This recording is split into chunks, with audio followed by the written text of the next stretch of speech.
yung dapat may sense of urgency na hindi dapat magastos yung pera. Dahil any disbursement is illegal sapagkat ito nga ay fruit of a very poisonous legislative process, itong gaan ng 2025. Kaya dapat mahinto iyan at marisolba ng Korte Suprema sa lalong madaling panahon. At hindi naman dapat mangamba ang administrasyon ni Marcos sapagkat pwede naman mag-reenacted budget. Dili kaya, paspasan nila. Magpasa uli sila ng naaayon na sa konstitusyon na budget for 2025.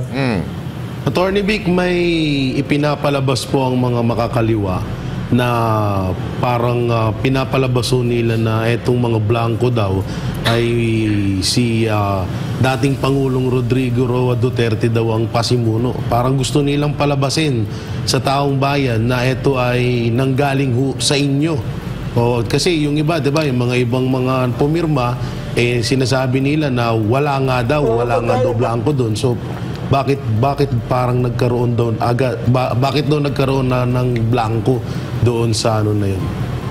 Magandang araw po sa inyo lahat. Ako po si Banat Bay at eto na nga pag-usapan na po natin itong bagong pinapalabas na mga bata ni Romualdez na si Duterte daw ang may kasalanan sa lahat ng mga blanco-blanco na yan.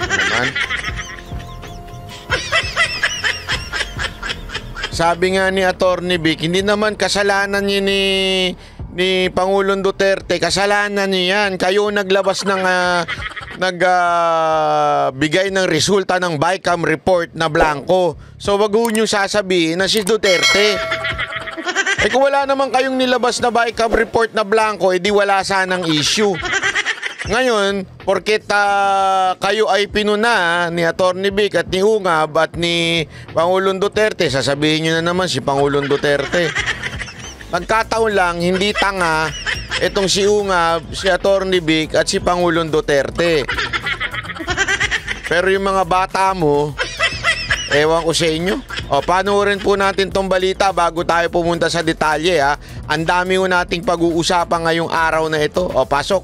Pinupolitika raw at tila hino-hostage ang 2025 national budget kasunod ng petisyong ideklara itong unconstitutional at ang itinuturong nasa likod ng pamumulitika ang mga Duterte raw. Nasa frontline ng balitang yan. Kaya naman kayo Pag hindi nyo na kayang ipalusot, noong una nagpapalusot pa sila. Noong una, eto titingnan natin yung scenario yung silent treatment nila hindi kumana. Diba, tumahimik sila noon tapos hindi sila nagpapa-interview, tumatakbo pa nga si Kimbo. Naalala nyo yun?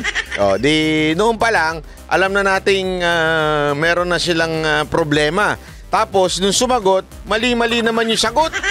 O, di ba, sa sobrang mali-maling sagot, ultimo si Tito Soto, nasa administrasyon yan ni Marcos. Si Lacson, nandun din yan. O, pumuna. Ngayon, itong may Chief Justice pang pumuna rin. Lahat to ay pumuna doon sa sinasabing blanco na technical group lang daw. O edi pahiya yun, di ba? Pahiya yung ganong klaseng palusot. This time, may bago na naman silang palusot.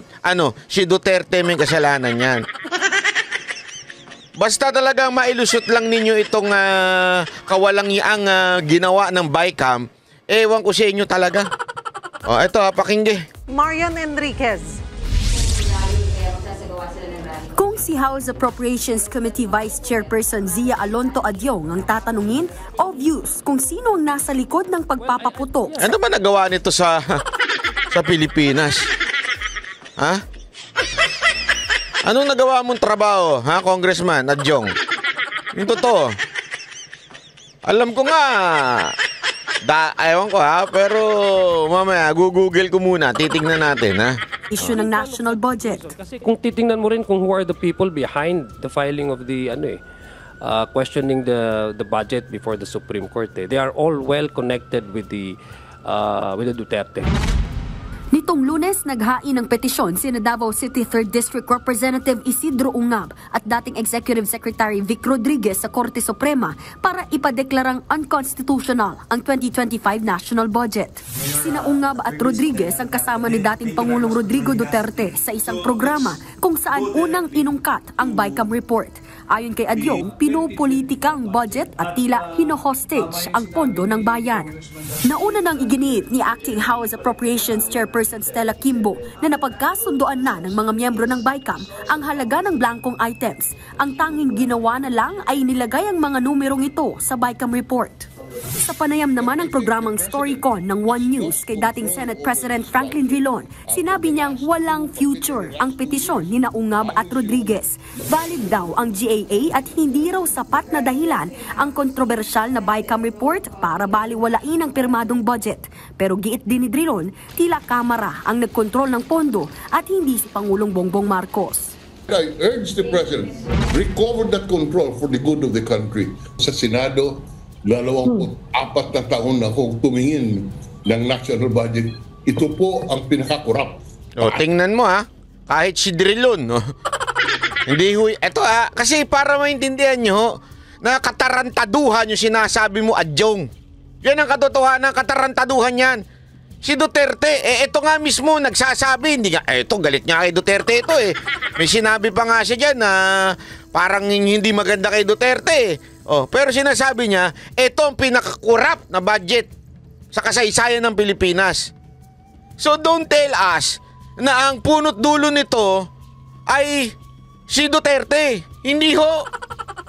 Ang punot dulo nito ay kayong mga congressman na walang ginawa kung hindi ipagtanggol ang maling paraan na ginawa ninyo dyan sa BICAM. Huwag na tayo magpaikot-ikot. Kahit ibang kulay, pinupuna na ho itong budget. Kahit hindi nga ako magkakasundo yung mga yan bakit pinupuna yung budget? Bakit sinasabing pinakakurap na budget to? Kasi talagang katarantaduhan yung ginawa ng Kamara sa budget. Kasama ka na doon sa isang membro nun. Hanggang ng Kamara. minanggol nila yung budget. Nagbabalita mula sa Frontline, Marian Enriquez. News 5. Malinaw malinaw ito May papakita ako, titignan natin kung paano magpapalusot si Adyong. Adyong, ginagalit mo ako, Jong Jong? Huwag mo ako ginagalit. Gagalit high blood ako sa'yo tuloy, panoorin nyo ito para maintindihan nyo ninyo kung paano sila magpalusot, Kung paano magpalusot, sandali, asa na ba yun? Asa na yun? Chotomate ko na siya Hi. Ito Panoorin natin kung paano magpalusot ng mga, ewan ko ba? Ito. Pasok. Ito, yun. Yan. Ito, itong pagmumukha na to. Mapapagkatiwalaan mo ba yan? Sabi nga ni Abante. Hindi, kasi di ba si Abante sabi niya, pagmumukha daw nung katabi niya, na si Grijaldo, mapapagkatiwalaan mo. Ito, mapapagkatiwalaan mo ba to? Ako lang ata yung member ng appropriations dito, no? Ikaw lang daw yung membro ng appropriation. So kasama ka dapat na managot dyan.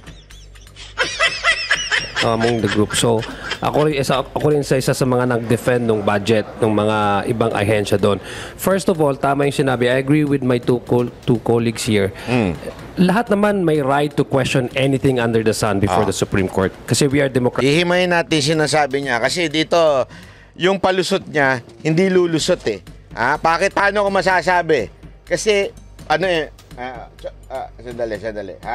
Mukuha tayo ng ballpen. Ito ang ballpen na ito. Napakaganda itong ballpen na ito. Galing pa ito kay Pangulong Duterte nung nagpunta tayo, Office of the President. Talay. Democratic country. That's how wide the space is para i-allow yung mga dissenting opinions or kung ano man dyan, no? Especially if it concerns of national importance like the budget.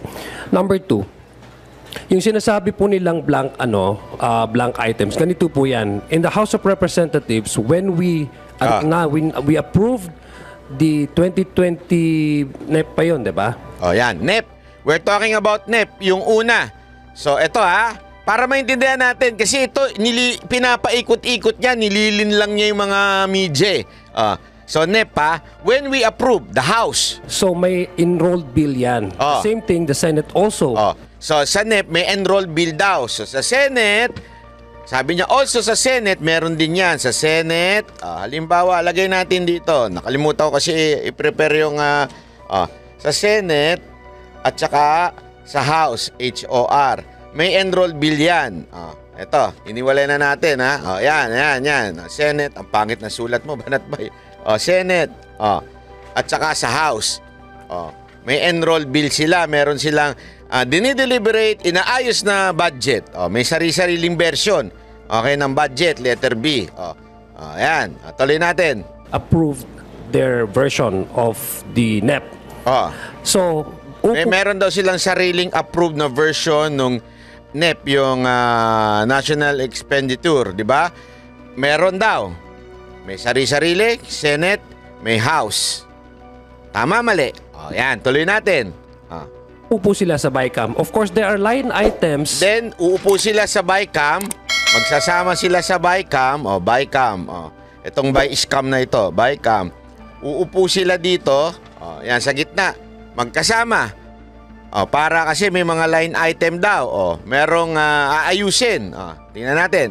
In the enrolled bills of both houses Both na houses. hindi magkatugma. Hindi So magkatugma. before they enact, before they approve, kailangan magkapareho yan. Kailangan magkapareho daw. Halimbawa lang po ito. May budget na ibinigay dito 1M. Halimbawa 1M. Pangit talaga na sulat mo, Banat Bay. 1M sa House. Tapos dito, sabihin na natin sa Senate is 900K lang. Yan. 1M sa House, 900K. Pupunta sa BICAM, aayusin. Okay? Ibig sabihin, mag-uusap sila, ano ba susundin natin, paano bang magiging siste dito, ibig sabihin magko-compromise. Ika nga, aayusin. Tuloy. So dapat, sa akin palagay, kasi we don't sit in the BICAM, anong magre-reflect doon na budget? Yung version ng Senate, yung version ng House, o yung reconciled na versions nila? I think if you ask me, kasi it's not ratified yet, those are just draft that has to be the agreed budget for each of the line items. Mag-reflect doon yung pinag-agrihan nila. So yung pinag-agrihan nila, kunwari lang, basta nag-agree sila, kunwari lang sabihin na natin, para agree, let's meet halfway. Kunwari lang po ito, ha. Instead na 1M yung binigay natin sa isang gawin na lang natin 950K. Kasi 1M sa'yo. Dito sa amin na napagkasunduan 900. Halimbawa lang ito, ha, mababaw na halimbawa para lumakita ninyo kung saan tinarantatado yung paliwanag. So, my take on that, because if you look at the document that came out, that was leaked, December 11, hindi actually siya yung date kung saan in-approve talaga yung BICAM report. So, but still, pinapaliwanag niya na, ang tanong, yung BICAM report ba blanco? May mga blanco ba? Kasi, ang linaw dito, kaya nga pagsasamahin, kaya nga pag-uusapan, dito sa BICAM, it is because meron nang nakalagay na mga amount ng budget. So, ibig sabihin po, hindi pwedeng blanco. Kasi pinalulusot nila dito, hindi, ano yan, okay lang yan. Technical group na yung mag-aayos dyan. Hindi pwedeng blanco. Paano ko napatunayan? Tuloy natin. Have to ratify that, but they have to maintain the position of reflecting the exact amount which was approved. Exact amount. So ibig sabihin may amount by both houses. So sabi nga ni Kong Stella, it's just a matter of typo yan eh. Typo. So sumunod sila doon sa kwento ni Kimbo na typo lang yan. So pwedeng ayusin yan. Sino? Tandaan niyo, sabi ni Estela, hoy Estela, bakit ang ganda ng pangalan mo pang bold star pero yung Stella. Sabi niya, umamin siya, 'di ba, na may blanco doon. May blanco doon, inamin niya 'yon. Pinakita na natin sa video natin 'yan. Ilang beses natin iniskas 'yan. It's a fact na may blanco. Kaya nga siya napahiya eh. Bakit? Ang sinabi niya, alam na namin niya na ang ano na lang diyan yung technical group. Kaya nga siya sinagot ni Soto hindi pwede ang technical group ang mag-fill in the blanks. Kasi ngayon, tila sinisisi nila yung technical group na siya nag-fill in the blanks. Pero dito, mismong sinasabi niya may amount. So ano ba talaga ang totoo? Iba yung kwento mo sa kwento ni Stella na kunwari, kinukote mo pa si Stella. Pinaiikot-ikot mo, Adjong eh. Litong-lito ka na eh. Hirap na hirap ka na magpaliwanag. Yung katabi mo nga, tawa na ng tawa eh. Yung sa technical people, ang i-insert nila yung amount na yon. I-insert nila yung amount. Paano mo i-insert yung amount kung may amount na dapat pagkasunduan ng dalawa? The technical group, hindi sila pwedeng maggalaw dyan, magbago dyan ng amount dahil trabaho yan ng BICAM. In technical group, yung mali lang ang spelling, mga typo, yung mga, ewan ko siguro kung mali man ang grammar, yun lang ang trabaho nila, hindi mag-fill up. Niloloko mo kami. Adjong naman eh. Tapos sisisihin mo si Duterte pag hindi nyo kayang maipaliwanag. Naggagaguhan tayo dito eh. So I'm just walking you through the process. Number 3, yung Hindi mo na ipaliwanag. Ako na nga nagsabi, sinundan ko yung proseso sinasabi mo. Sabi mo may amount. Sabi mo meron dito, may version, hindi amount, version. May version ng BICAM, may version ng BICAM. May version ng Senate, may version ng House. Pagkakasunduan na lang ng BICAM, pero hindi blanco. Pero bakit mo sinang uyunan yung sinasabi ni Stella na technical group na lang mag-i-insert ng ano dyan? Hindi pwede yun. Kasi kung mag-i-insert, ibig sabihin walang nakasulat. Kaya nga i-insertan mo eh. Ano ba shit? Niloloko mo ba kami? Pinapaikot-ikot nyo kami. Buti na lang, hindi lahat ng mga nakikinig sa inyo tanga. Meron ding hindi tanga. Constitutionality question, that's okay. Anybody can run before the court. But ito po yung magiging impact niyan. No? What they're actually asking is tantamount to hostage the budget, the operation of all the agencies in the government, all the bureaucracy in the government for 2025 operation. Isipin nyo, halimbawa, kini-question mo yan, and that's for the operation of the entire bureaucracy. It's like tantamount to ask hostaging the budget eh. Na hindi... Hostaging the budget. Paulit-ulit. Alam mo, sorry sir ang tagal mo na dyan. Ang sinasabi mo, membro ka pa ng APRO. Tapos sasabihin mo, hino-hostage. When you say hino-hostage, hindi makagalaw. Or naka-steady siya against his will or her will. Kasi nga hostage eh. Hindi ganun ang budget. Bakit? Kung may problema sa budget na ito, pwede naman re-enact yung last year budget. Hindi mo alam?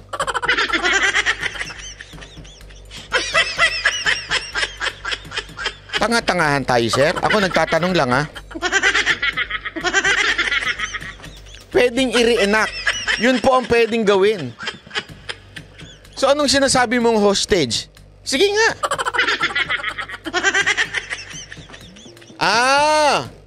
Baka naman kaya ayaw nyo yung reenact budget kasi wala dun yung pangampanya.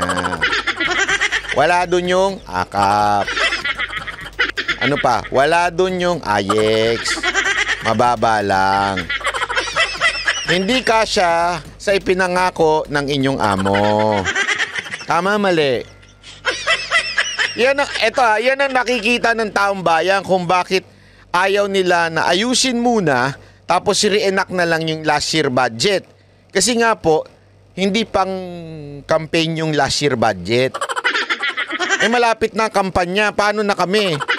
Matatalo na kami kasi inaway namin si Sara Duterte. So, matatalo na kami. Pag natalo kami, ano mangyayari? Kailangan namin ng, para hindi kami matalo, kailangan namin ng pamimigay ng AKAP, AYEX.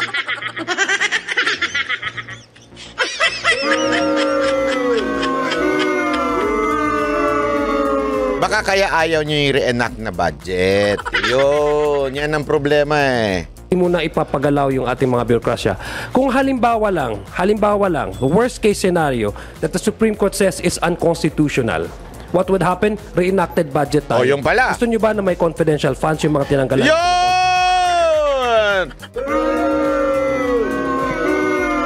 Ikaw na rin nagsabi, nung una hostage, ngayon sinabi mo re-enact yung budget. Alam mo din pala. Tapos sasabihin mo pa, paano naging hostage yun? So, ibig sabihin po pala, sir, ang target nyo na naman dyan, ayaw nyo na naman yung confidential funds. Alam mong sagot ni Bixie Rodriguez dyan? Simpleng-simple. Tinanong sa kanya yan sa ANC.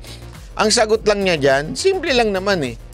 Sino ho ba ang nagbibigay ng budget kung ayaw nyo talagang bigyan ng budget yung confidential fund? DBM. Or, syempre, pag sinabi mong DBM na executive yan, ang magdidesisyon dyan, presidente. Pwede naman sabihin ni Marcos, wag nang bigyan yan. Kasi inaaaway ako niyan. Wag nang bigyan. O kaya ibang version. Wag nang bigyan yan. Inaaway kami dyan. Pwede naman ganun eh. At saka again, eto, makinig kayo. Sigurado ako eh. Sinisisi nila ngayon si VP Sara Duterte na gusto lang daw maibalik yung confidential funds. Yan ang punto nila. And I'm telling you, I'm pretty sure, without even asking VP Sara Duterte, with the character of VP Sara Duterte, kahit ibigay niya yung confidential funds, hindi niya tatanggapin yan. Pusta tayo. Wala akong alaman. Wala po akong connection sa Office of the Vice President. Hindi po kami nagkakausap niya. Hindi po kami nagkakausap ng tao niyan. Okay? Ako, nagko-costro lang ako pagka meron kaming i-interview. Nagko-costro lang ako through another person. O si Mocha, to be particular. Ako, wala akong personal na kaugnayan sa kanila. Pero sigurado ko, 100%. Pag ibinigay niyo yung confidential fund, kunwari na re-enact yung budget, hindi niya tatanggapin yan. Pustahan tayo. Hindi niya na nga hiningi yan eh. Di ba pilit kayo ng pilit doon sa hearing ninyo? Ano sabi niya? Wala ako na, ayoko na yan. Di ba nung tinanong siya ng mga senador, naalala nyo noon, nung tinanong siya, kasi di ba after maayos na yung budget sa Kamara, dinala sa Senate, sabi ng mga senador, tinanong daw ni Bato, gusto mo nyo yung po bang ibalik yung ano? Sabi niya, I'm no longer interested with that. Kasi nga, diyan nagkakagulo. O di sa inyo na yan, sabi ni Vice President. Ngayon, gawin nyo uli yun. Wag nyo ilihis ang issue. Ang issue kaya ayaw nyo ang re-enact budget kasi mawawala yung mga pangampanya ninyo. Alam nyo yan. Kasi mawawala yung inilagay na pondo sa AKAP. Yung inilagay na pondo sa DPWH. Bakit? Di ba pinakita ko kahapon, ang taas ng nilaki ng DPWH, ang taas ng nilaki ng Kamara? Pinakita ko yun eh. Yun ang mawawala. Eto, papakita uli natin yan. Kasi eto si Adjong, masyado ka ha. Kala mo, ituturo mo na naman sa mga Duterte yung problema ninyo ha. Ipapakita ko sa inyo, sandali, chot tomate ha. Kasi para lang maintindihan natin, it's not about the confidential funds. It's about this. Sandali lang, pakita natin. Wait lang. Sandali ha. Ito. Yan. Ayan, sandali. Ito. Ayan. Nakita natin. Ito, sige. Para alam ninyo yung sinasabi ninyo. Kala ninyo ha, hindi tanga ang taong bayan. Huwag kayong kung tanga yung mga followers nyo, ang taong bayan hindi tanga. Ayan. Ito kasi yung ayaw nyong mantakin mo. Ha? Lumaki ng 288 billion. Yung proyekto ng DPWH. Siyempre, pag reenactment yan, kasi tumaas yan sa 2025 eh. Pag reenactment yan, mawawala yung pag-angat ng 288 billion. Malamang sa malamang. Malamang sa malamang. Naka-ano na yan. Nakaalat na yan. Sa mga kongresistang 777 at 333. Sabi nga ni Magalong, di ba? Ano pa mawawala? Para na malinaw sa atin. Tayo na, huwag nyo kaming ginagago. Alam namin na nangyayari. Ayan. Maano pa mawawala? Yung 17.3 billion na tinaas ng budget ng House of Representatives. Kaya kayo natataranta depensa ng depensa sa 2025 budget. Kasi alam ninyong ang laki ng mawawala sa inyo. Ayan, ayan, ayan, mawawala yan. Di ba? Lahat yan mawawala. So, pagka ganyan, nawala, tingnan mo, 17 billion. Naku po, kang inan yan. Di ba? Tapos ngayon, ituturo mo sa confidential funds. Ibubusta ko sa iyo kung may makarinig sa Office of the Vice President itong video na to. Sigurado ako magbibigay ng statement si Vice President at sasabihin niya, kahit ibigay niyo sa akin yung confidential funds, ibabalik ko sa inyo yan. Isasampal ko sa inyo yan. Sigurado ko yan ang sasabihin niya. Hindi, wala, excited yung isasampal, ha? Pero ibabalik, sure yan. Confidential funds, kasi yun ang nandun sa 2024, yung kanilang budget. If we work on the reenacted budget, that would be the worst case that would happen in 2025 because tumaas ang demand, tumaas ang lahat ng mga... Bakit mataas ang demand? Kasi eleksyon? Gago! Tumaas daw ang demand, so kailangan ng supply.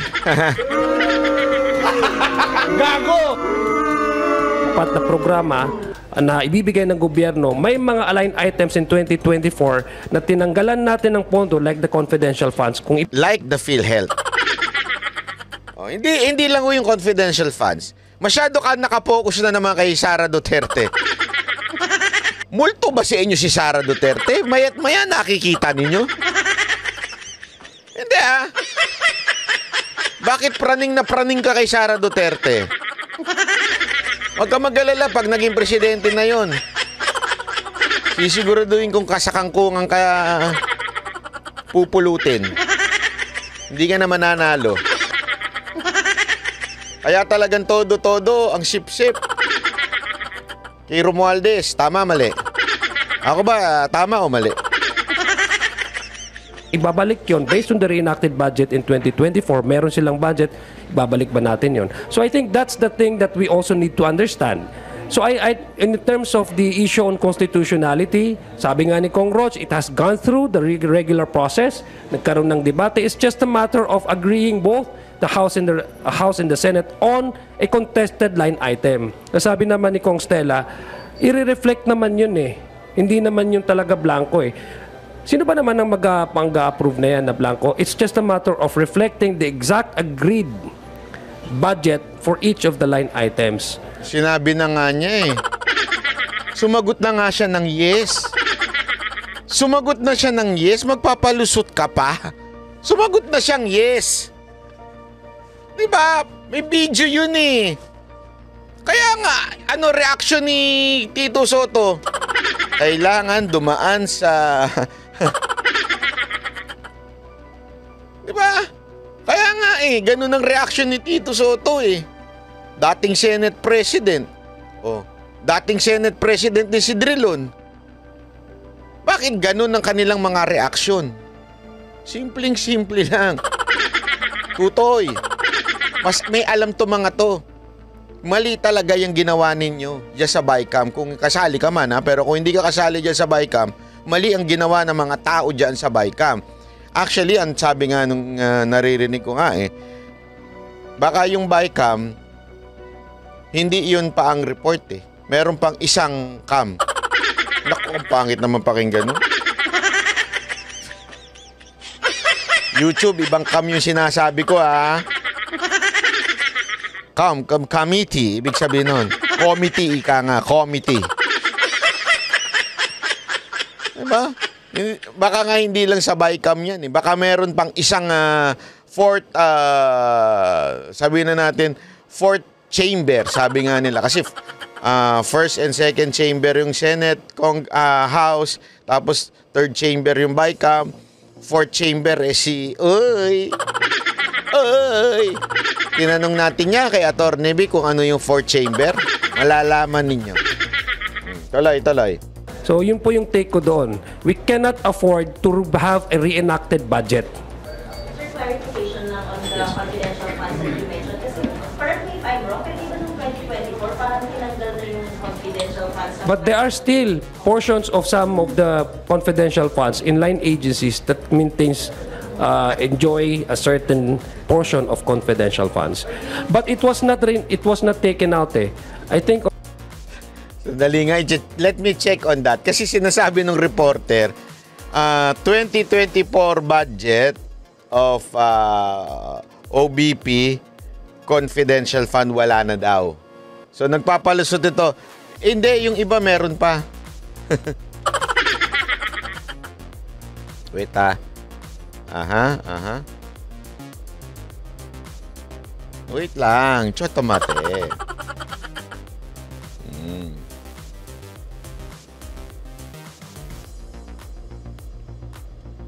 Okay. So, Dali Kasi yun ang tanong ng reporter. Sisiguraduhin nating accurate yung sinasabi. Puta. Itong Rappler, kailangan mag-register pa.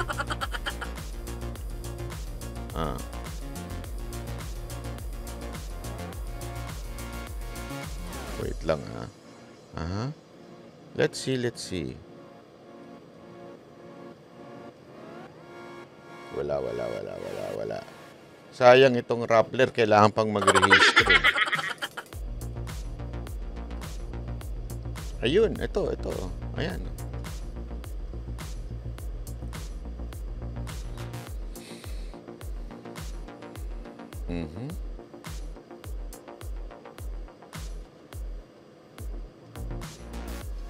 Ito kasing OBP daw. Wait. Pag-aralan natin yan, kasi during the proposed 2024 budget deliberation last year, it was revealed by the COA that OBP spent of funds in sa 2022. Okay. So the Vice President Okay. Ito. The approved 2024 national budget did not contain provision for confidential fund for OBP. Hindi ko ito gawa-gawa, mga kababayan. Hindi ko po ito gawa-gawa. Papakita ko lang sa inyo para mas maintindihan natin. Baka kasi akala ninyo iniimbento. Ito, marunong mag-imbento si Adjong. Tama ito, tama. Grabe yung utak nito. Pareho pala silang may sayad ni pangalan nito.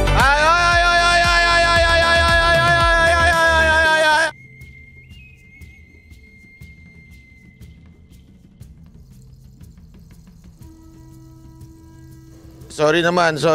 Nag-play. Hayop yun It's not right. Kasi baka mamaya maano tayo doon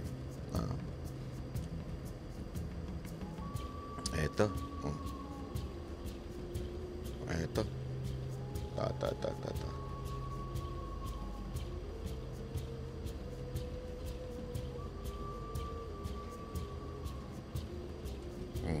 Yan.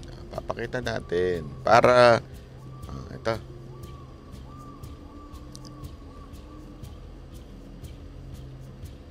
Itong news na to, pakita natin Lawmakers COA audit on OBP. Ito'y August 21, 2024. Okay, report yan ng 2024.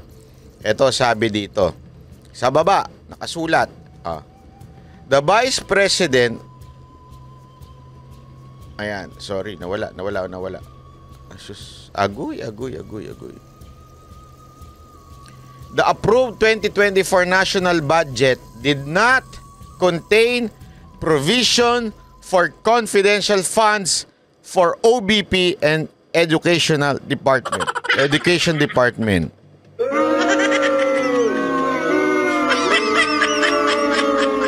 So, Adjong, ano yung sinasabi mo? Sandali, ano bang palusot ka dito? Tingnan nga natin yung palusot niya doon sa tanong na reporter na wala namang confidential funds yung OBP. Kasi sinasabi niya dito, pag ni-renact yung budget, babalik yung confidential funds ni BP Sara Duterte. Kasi when you say reenactment, yung nakaraang budget, yun ang susundin. Okay, babalik daw. Okay, babalik daw yung confidential funds. Ano ang sagot ng ni Adjong dun sa tanong na media? Pasok. But there are still portions of some of the confidential funds in line agencies that maintains It's just a matter of reflecting the exact agreed So budget. yun yung palusot niya. Sa ibang agency daw. So wala sa OBP. Gago! For each of the line items. Ayan o. So yun po yung take ko doon. We cannot afford to have a reenacted budget. Sir, clarification lang on the confidential funds that you mentioned. Kasi, correct me if I'm wrong, pero di ba nung 2024, parang tinanggal na yung confidential funds? Correct me if I'm wrong. Di ba nung 2024 wala namang budget na confidential fund ang OBP? Ito, sagot niya ha. Na-caught off guard to si booking. But there are still portions of some of the confidential funds in line agencies that maintains enjoy a certain portion of confidential funds. Ano ibig mo sabihin sa ibang Malinaw pa siya, malinaw. Walang confidential fund noong 2024 ang OBP. Tapos sasabihin mo ngayon, meron pang napupunta sa line agencies, mga ganyan-ganyan. But it was not taken out eh. I think on certain agencies they've also been asking for the issuances of confidential funds. It was only at that time when issues came out that certain agency decided hindi agency na hindi OBP. Ibang agency, hindi na natin problema yun. Problema nyo na yan. Not to avail of the confidential funds anymore. I know, alam nyo kung anong agency ito, tinutukoy ko. Or pwede ba, sir, na parang gusto lang ng fair budget? Iba yung itsura ni Sir Mukhang sabi niya, sandali napahiya ako dun mali hindi ako nakapag-research. Di na mapakita itsura kasi hindi ko lang napakita yung buo No. Hindi niya mukhang parang sandali, mali hindi ako in-inform ng aking research team sa pangyayaring yun Napahiya ako dun kasi Sir, Google din pag may time. Meron ka namang ayan tinan mo yung itsura niya. Sandali, parang mali yung sinabi ko Sabi niya, kita niyo that certain agency decided not to avail of the confidential funds anymore. I know, alam nyo kung anong agency ito, tinutukoy ko. Ay, pahiya ka, Sir. Na parang gusto lang ng fair budget. What? Kasi parang wala nang mag-sponsor yung agency na nabanggit nito. Inulit pa ng reporter, Sir, wala naman ng confidential funds yung agency na nabanggit ninyo Bakit yung sinasabing pag na-renact, magagamit uli yung confidential fund? Tingnan mo. Pero mas malaki yung kanilang budget ng 2020. Isa pa yun. Kasi Yun, tinuruan na ng reporter. Sabi ng reporter, hindi, mas malaki lang yung budget ng Office of the Vice President at that time. Pero wala ng confidential funds. Di ba ang galing naman ng reporter magturo? Gago! Sabi, tapos nagkaroon ng idea siya. Ay, oo, tama pala yun. Tama yun. Ano na nangyayari sa inyo? Nagkakagulo na kayo. may mga changes din in leadership sa mga agencies na yon, 'di ba? And then if we act on the reenacted budget, yun assuming, for example, that constitutionality on the ground of constitutionality. Ang hirap magpalusot, Sir, no? Nagbumukha kayong Hirap na kayo magpalusot. What you call this, yung nanalo, halimbawa lang, di ba? Assuming, for example, which I don't think the Supreme Court will really see the merit of, if of uphold nila yung the question of constitutionality doon. Ang sinasabi ko lang dito is the effect of that, no? Kasi ma-hostage yung operation ng entire bureaucracia for 2025. Ano ma-hostage? Si re-reenact na. Ano ba? Agoy! So you're saying yung motibo na mga nagtutunan? Well, I think one of the reason kasi kung titingnan mo rin kung who are the people behind the filing of the questioning the budget before the Supreme Court, they are all well connected with the Duterte. Oh, yan na, bigla na lang sisi kay Duterte. Yung pala ang ending nun. Pahiya ka na, sir, dahil wala namang confidential fund ng Office of the Vice President noong 2024. Napilit mo talagang isinisisi na kaya gustong magkaroon ng reenactment dahil palpak yung budget ngayon. Pinipilit mo dahil gusto ng OBP na magkaroon ng confidential funds. Wala nga noong 2024. Ang sakit nyo sa banks. Tapos, dahil pahiya kayo, ang ending nyo. Hindi, basta ang mga Duterte ang may kasalanan yan. Duterte ang pasimuno dyan. Kung Duterte ang pasimuno dyan, bakit magre-react ang mga katulad ni Carpio? Alam nyo naman na talagang kalaban niya ng mga Duterte. Alam niyo yan eh. Huwag tayong magtanga-tangahan dito, sir. Akala nyo, nakakaloko kayo ng pero eto, sandali. Papakita lang ho natin, ha. So, mate. Sana yun, nawawala yung Oh, siya na yun. Oh, ito. Yan. Pakita natin, ha. Itong si Carpio, yung sasabihin naman ni Carpio. Oh, ito, pasok. Morning to everyone. Isang Bayan is joining the January 31 rally here because we believe there are unconstitutional provisions in the 2025 budget. First, merong unconstitutional provision daw. Ibig sabihin, talagang may palpak doon sa budget. Yan ang tinutukoy ng grupo nila Pangulong Duterte. Ngayon, si Carpio nasa kabilang kampo yan. Sila din naniniwala na may palpak talaga doon sa budget. Tapos sasabihin ninyo ang may pakanan nito, mga Duterte. Sa tingin mo kakampihan nito yun? Sa bandang dulo nga nito, sinisisi pa nila si Duterte. the Constitution says that education should be given the highest budgetary allocation. Ang bilang namin, the education is not being given the highest allocation.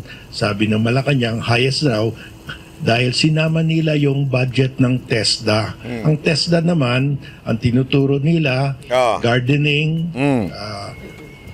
facial, pedicure, manicure, automotive body repair, driving, hindi naman formal education or ladderized education yan.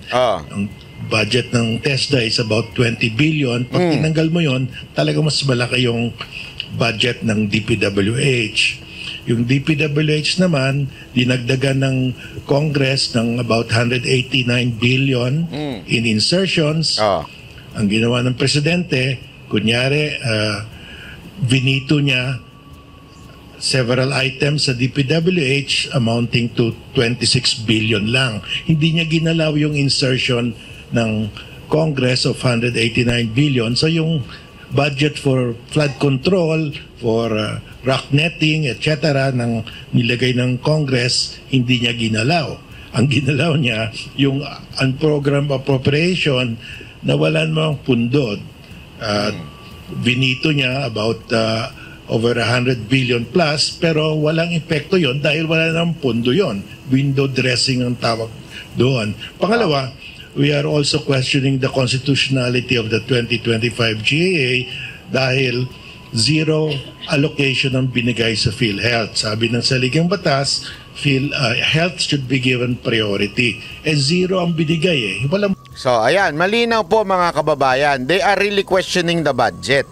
Pinakita lang po natin ngayong araw na to kasi ang sinisisi nitong mga congressman na ito ay ang mga Duterte pagdating sa kaguluhan dito sa budget. Paulit-ulit nating sinasabi, hindi naman ang Duterte ang gumawa ng blankong budget. Kayo ang gumawa ng blankong budget, ang Kamara. Malinaw pa sa malinaw yan dahil inamin yan ni Stella Kimbo, yung mismong chairwoman ng appropriation. Pangalawa, hindi lang naman po si hindi lang po si Ungab ang nakatanggap ng blanco. Maging ilang mga congressman na hindi kaalyado ni Pangulong Duterte, mga kalaban nga niya, Makabayan Black pa yun eh. Sila rin meron nakitang blanco. Meron sila. Sino pa? No less than ang kapatid ng ating presidente na si Senator Amy, blanco din. Eto ho'y hindi mga kakampi ng mga Duterte. Ha? Yan ho ay yung isa nga kaaway pa eh. Mismong yung isang reporter na nakatanggap, it's sad to say lang, dinilit ata nila yung kanilang report na yon, nawala sa himpapa sa channel nila yon, pero nahuli nung iba, nakuha nung iba na talagang totoong merong blanco. It's a fact. Meaning, hindi kasalanan ni Duterte kung blanco yan. Kasalanan ba kung umimik ka? Kasi ganyan yung iba eh. Ano yung ibig ko sabihin? Halimbawa, may mga ganyang relationship eh. Okay lang mambabae ka basta hindi kita mauhuli. Hindi pa pwede yung ganun, di ba? Hindi pa pwede yung porket walang umimik, hindi kasalanan nung umimik, kaya nagkagulo-gulo. Hindi pwede yun. May mali eh. Ang mali ay mali. Ngayon, hindi kasalanan ng taong umimik, kaya sisisihin yun. Hindi. Kasalanan nung gumawa nung mali. Sino ang gumawa ng mali? Kamara ho. O yung BICAM report. Yun ang gumawa nun. Yun ang mali. Ang linaw-linaw dito, tas bigla niyong sasabihin, kasalanan ni Duterte yan. Gago ba kayo? Hindi ako nagtatanong lang ha. Ganyan na ba kayo kagago? Nakapalpakan ninyo, isisisi nyo kay Duterte? Dahil umimik si Duterte? Tapos, kesyo ang palusot nyo? Hindi, kasi mabibigyan lang ng confidential funds pag nagkaroon ng reenactment ng budget. O kasi ulitin ko sa mga medyo hindi pa po makaunawa. Pag napigilan itong 2025 budget, ang gagamiting budget, yung tinatawag na reenactment, ay yung 2024. Kaya nga re-reenact. Yung 2024 na budget, wala dyan yung pag-increase ng AKAP, wala dyan yung pag-increase ng AYEX, wala din dyan yung pag-increase ng DPWH, wala din yan yung pag-increase ng budget ng Congress, ng House of Representatives. Tapos ang kanilang palusot, pag nireenact natin, babalik ang confidential fund ni BP Sara Duterte. Wala eh. Pahiya kayo eh. Wala namang confidential fund ni BP Sara Office of the Vice President noong 2024. Kulang kayo sa research. Tapos nagmalaki ka pa, Adjong, na appropriation ka. Membro ka ng APRO. Hindi mo naman pala alam. Kaya panoorin nyo to yung maganda ito, re-reaction na natin to kasi maganda po yung mga sinabi ho ni Attorney Vic patungkol dito sa issue ng kasi tinanong natin ng malupitan, no holds barred, pero grabe talaga sumagot si Attorney Vic. Ito lang atang nakausap ko ng diretso na pag sumagot, diretso. Walang paligoy-ligoy. Pag mali ka pa nga, medyo sasabihin niya eto, tuloy. Attorney, may mga nagtatanong din po ng mga kababayan natin, paano naman po daw si ano daw ang magiging pananagutan ni dating si Saldico dahil diba, kakaalis niya lang at napalitan siya ni Kimbo, tapos biglang lumabas po itong nadiskubre po itong issue about BICAM. Ano pong magiging parusa or maipapataw na sa kanya rito? Lahat ng nakapirma doon sa Vice-Cam report, yung final Vice-Cam report na naging enrolled bill, atin yung papanagutin. We are in the process of building the case at alamin kung sino yung dapat isama diyan sa mga ikakaso pa nung grupo ng abogadong nag-aaral kung ano yung nararapat na criminal case o ano yung criminal violation committed in the passing of this full of blanks na final bicameral conference committee report. Mainit ang ulo ni JK Anzaldi ko. Attorney Vic. Ito, ay, pogi naman yan. Shit. Ay, sorry naman. Gago! Hindi, alam mo kung bakit ko pinakikita ito. Kasi yung mga nanlalait sa akin, sinasabi nila, Banat ba, filter lang ikaw eh. Oh, yan po, television yan, walang filter yan. Hindi ako nagpipilter. Sabi nila, kaya ka naman pumapet, filter. Hoy, intermittent to. Mad to, Brad. Ang tanungan, una, ginagamit daw nyo itong issue na ito dahil kayo kumakandidato bilang senador. Naku, ang lupit ng tanong mo, Banat ba? Pang derechuhan Pang sugatan yan Hindi, ang issue rito, hindi yung pagtakbo ko, hindi yung politika. Ang issue rito ay korupsyon. Nako. Korupsyon at korupsyon. Yon. Kasalanan ba naming nahuli namin kayo? Yon ang problema. Yun talaga problema, nahuli mo kasi. Huwag mo kasing uhulihin. Ayaw mo sila mangurap na mangurap. Kung hindi namin kayo nahuli, di masaya kayo at nagdiriwang. Aba. Kayong nahuli kayo kung ano-anong pagsisinungaling ang inyong ginagawa. Correct. Kaya nga ang sinasabi ko, mabuti pa yung mga konseho ng barangay. Mabuti pa yung konseho ng munisipyo, ng syudad at ng probinsya. They know. Mga konselor, alam yan. Kaya, paganda tayo example ni Atty. Vic, mga konseho. Kasi sa local government, konseho ang mga nag-aayos na mga budget. Alam nila kung paano yung takbuhan ng budget. Kaya napaka-importante. Baka kasi sinasabi na iba, hindi importante. Hindi ho. Kalibel ho ng mga councilor ang congressman sa local government. At mas nararamdaman nyo ang local government kesa sa national government. Kaya wag nyo nilalanglang ang councilor. Kaya kung gusto ninyo na maayos kayong mga taga-Maynila, your choice ang lahat ng councilor nyo. Pag hinaluan nyo ng ibang councilor yan, naku po, yari kayo. Panigurado yan, bababuin yan, haharangin yan, patatagalin ng mga budget. Kaya dapat your choice. Lalo na sa District 3 to pass a lawful budget. And dagdag ko lang din, Banat Bay, bakit? yung ating mga kaibigan sa halimbawa, yung Tricycle Operators Driver Association, meron ding maliit na pondo yung mga yan. Tanungin mo sila, kung papayag silang gumastos yung opisyal nila ng blanco, mag-aaway-aaway yan. Magbasapukan yan. Mantakin mo, blanco, hindi alam kung anong pambibili ng alak at ano talaga ang para sa development. Pag blanco yun, hindi pwede yun. Ganun din, yung samahan ng mga Jeepney Operators and Drivers Association, higit na maliit yung kanilang pondong pinapangasiwaan, pero hindi sila papayag na ang budgeting ay zero. Ganun din, yung mga nagtatrabaho sa korporasyon. Tanungin ninyo kung papayag yung board of directors na magpapasa kada departamento ng isang corporation na blanco yung kanilang panukalang budget at bahala na kung paano namin at magkakano ang aming gagastusin. Ito ay malinaw na pagsisinungaling na ito raw ay proper at prudent budget programming at pagpasa ng ating taunang budget. Kasinungalingan yan. Ano po masasabi nyo doon sa isang congresswoman na si AKA Kim Chiu? Sabi, kasi nga daw yung kanyang sagot, hindi naman importante yung blanco. Banat ba, huwag kang bastos Kursunada ko yung si Kim Chiu.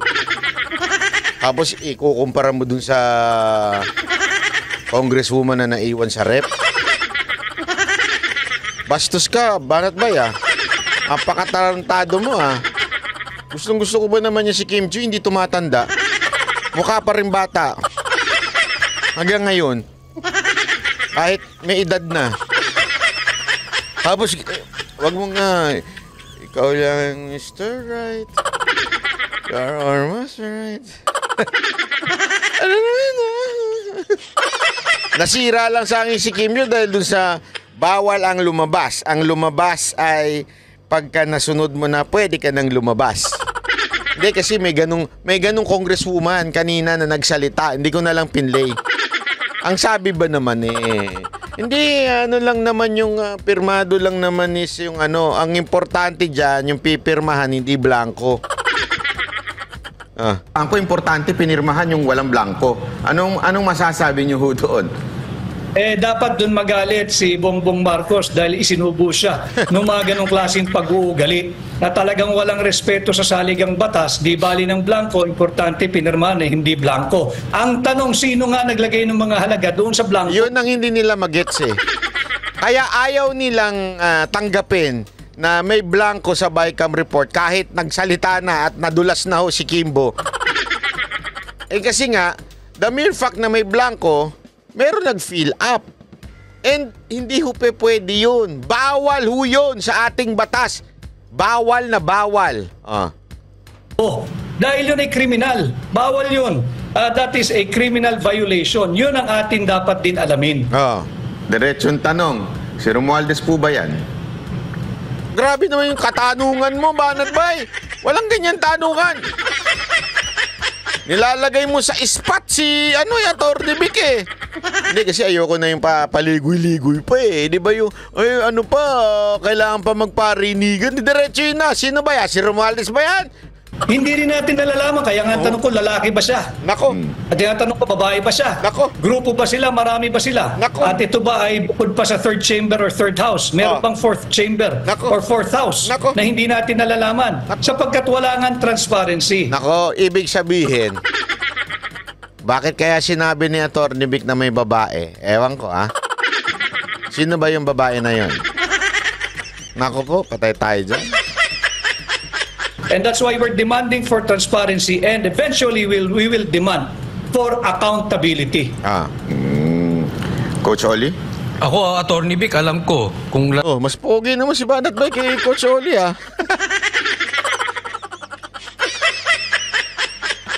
Bias kang vlogger ka Lalaki o babae. Hindi ata tao, parang buhaya Ay, grabe naman yun. Hindi daw babae, hindi daw lalaki, hindi daw tao, kundi buhaya. Pambira ka, Coach Oli. Ang bastos ng bunganga mo, Ito, alam nyo ba na magka-batch yan? Magkaedad po sila pareho silang klaret. Magka-batch ito ata. Alam ko, Sino mas mukha matanda? Joke lang, Atty. Vic, Sino mas mukha matanda sa kanila? Naku, sigurado ako. Ilagay nyo nga dyan sa baba. Tarantado ka talaga, Banat Bay. Pero naman! Gago! Kaya, puting ahas yan. Ano puting ahas? Bakit puting ahas? Pasok si puting ahas. Hindi ko mapigilan. Pasensya na, May nagsasabi kasi na isang babae at isang lalaki daw na hindi naman miyembro ng lehislatura. Ako, isang babae at isang lalaki na hindi daw miyembro ng lehislatura ang may pasimuno nitong nag-fill up nitong blanco na to. Naku po, sino kaya yan? Gago! Hulaan nyo nga kung sino yung isang babae at isang lalaki na nag-fill up ng lehislatura. Naku po. Naku. So binibigyan natin yan at nagtandem daw tong dalawang ito at nakialam. But pagka ganito kasi kalaking kontrobersiya, hindi naman nila mako-contain yung mga balitang yan. May lalabas at lalabas dyan, lalo na yung mga iipitin nilang membro ng technical working group o yung technical working staff. Kawawa itong mga ito. May mga pamilya rin ito. Kawawa ito. Kung iipitin nila at ilalaglag nila eventually. Hindi kaya si Hello Kitty yan o si Kuting, baka... Anyway, matanong ko, ang sinasabi... Hindi ko na-gets yun, Coach Oli. Sino yun? Sino yung Kuting na yun? kaya. Kilala ko na kung sino yung Kuting. Ngayon ko lang naisip yun. Dito ay unconstitutional daw itong vice cam. Totoo ba ito? Kasi dapat dinidesisyonan ito ng buong Senado at House. Procedurally and under the Constitution, hindi naman kinikilala at walang kapangyarihan ang vice cam. Yung bicameral conference committee, ang tanging layunin lang yan mag-reconcile ng mga conflicting figures o yung mga hindi nagbabanggang line items diyan sa appropriation bill. Pero walang kapangyarihan itong hijackin yung proposal ng Executive Department, yung proposal ng tanggapan ng Pangulo pagdating sa budget, yung tinatawag nating linalaman ng National Expenditure Program. Ang nangyari dito, binalangkas ng mababang kapulungan, binalangkas ng Senado, pagdaan doon sa Vice Cam, pinalitan. Nagkaroon ng recasted budget, binago nila. Ibang-iba doon sa itsura ng National Expenditure Program. Hindi nila maaaring gawin yon. Ang trabaho lang yan mag-reconcile at na nakikialam at ilang taon na nilang ginagawa yan, ito ng panahon siguro na dapat magdesisyon na rin ang Korte Suprema dito sa kapangyarihan ng Vice Cam. Walang kapangyarihan ito at ako'y panatag na when objectively ang Korte Suprema ay magdedesisyon, marurunong din kasi gumawa at magpasa ng tama at legal na budget yung mga tao sa Judicial Department of our government. Nagpapasa ng budget yan every year Tanungin ninyo sila kung nakapagpasa na sila sa tanang buhay nila and in the long existence of the Judicial Department of our government. Kung nagpasa na sila kahit minsan lang, kahit isang beses lang, ng isang panukalang budget nila for the judiciary na blanco. Walang magpapasa niyan dahil bawal yan. Ito katangi-tangi. 28 line items blanco ang halaga, umaabot sa more or less ay 241 billion pesos. At sa aking pagkakaunawa, Atty. Vic, talagang ang problema nito nasa Vice Cam, no? Pero ako isang ayon doon sa sinampan ninyo dyan sa korte.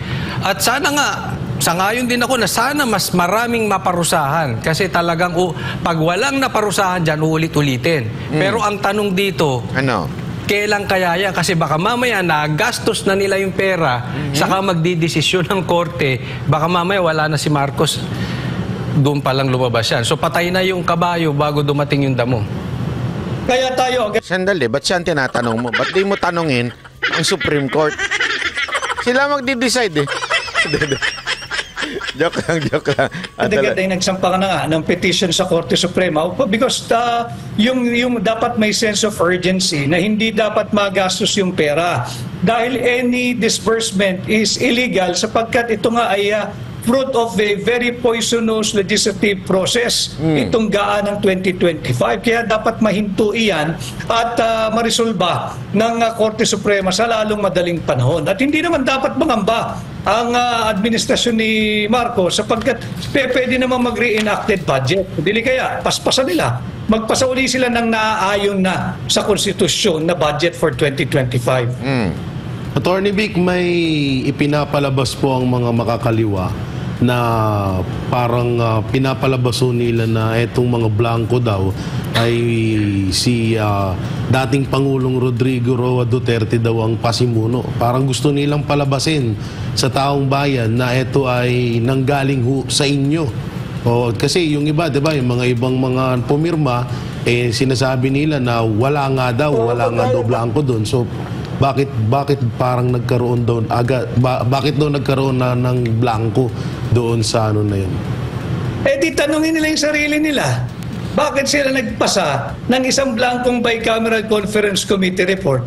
Nandun sa journal ng House Wala naman ni isa sa kanilang nag-object Andun sa journal, nakakuha ako ng kopya Yung Makabayan Black, walang nag-object dyan. Sinungaling din yung mga yan. Kaya lang ako sasalita ng ganito dahil tinutuwid natin.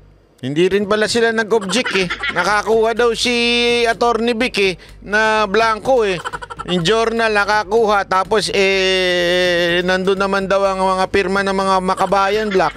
Wala pala ito, puro mga patarantado itong Makabayan Black. Yung mga pagsisinungaling ng mga tao na sinisweldohan nating mga Pilipino at dapat ay tatrabaho bilang mambabatas. Tingnan ninyo, doon sa journal ng House of Representatives, walang nag-object sa mga yan. Pumayag yan dyan sa ratified, approved, and signed final bicameral conference committee report, and yun na nga, naging enrolled bill, naging gap, at ngayon problema na, naging GAA. Sasali po ba Ayun kayo na. sa January 31 na rally tungkol po dyan sa pagtutol sa budget? Sino bang Anyway, ayan na. nagrarally? Yung Sandali! nagrarally, ang sinisigaw, impeach Sara pa rin eh. Oo nga. Huwag tayo magpapaniwala dyan sa January 31 na yan. Anyway, mga kababayan, nalinaw-linaw po ng sinabi ni Atty. Vic dito na talaga namang ang nangyari dito ay isang malaking buy scam. Di ba? Buy scam. Ibig sabihin talagang merong, sabi nga niya nung pagkaroon ng BICAM report, syempre babalik yun sa sa Kamara, sa House. Pumirma naman daw at tiningnan, walang nagreklamo daw na mga congressman. So peke itong sinasabi nito Makabayan Black. Anyway, kaya nga wag tayo magpapaninlang hindi porket sinasabi ni una nung si Raul, di ba sinasabi niya may blanco. Wag ho kayong wag ho kayong magpapaniwala diyan sa mga yan. Tandaan niyo basta Makabayan Black X yan. Mga traidor yan, walang kwenta yan. Anyway, pagdating naman po dun sa palusot ni Adjong, wala. Sunog ka na naman. Kaya nga mga kababayan, nalinaw-linaw pa dito sa sinabi ni Atty. Vic, meron daw babae at lalaki na hindi membro ng lehislatura. Hindi member ng mga mambabatas na nakikialam dyan sa budget. Sino kaya yun sa tingin mo? Sino kaya yung si babae at saka si lalaki? Masyado namang matalanghaga yan. Atty. Vic, yung mga ganyang pang puting ahas yan. Hindi ko rin kilala kung sino yung sinasabi ni Atty. Vic. Pero gayon pa man, malabong mga Duterte ho ang nagpakuno nito. Malabo hong si Pangulong Duterte dahil binigay lang naman ni Ungab Pinakita lang ni Ungab yung nakuha niyang blankong may BICAM report na may mga blanco. Pinakita lang niya yung kay Pangulong Duterte at nag-react si Pangulong Duterte at sinasabi niya bilang dating presidente, bawal yan, di ba? Dapat sinigurado ng presidente. So, yun na siguro ang pinakapunot dulo nun. Dapat bilang presidente kasi pinapareact ho si Pangulong Duterte. Di ba? So, yun. Pero hindi ibig sabihin siya po ang pasimuno niyan. Malinaw yan kasi kahit yung ibang mga grupo na hindi naman kalyado, mismo hindi kalyado at kaaway pa ni Pangulong Duterte, nagsasabi rin talagang ito ay yung pinakakurap na budget sa tanan ng ating buhay. Naku po.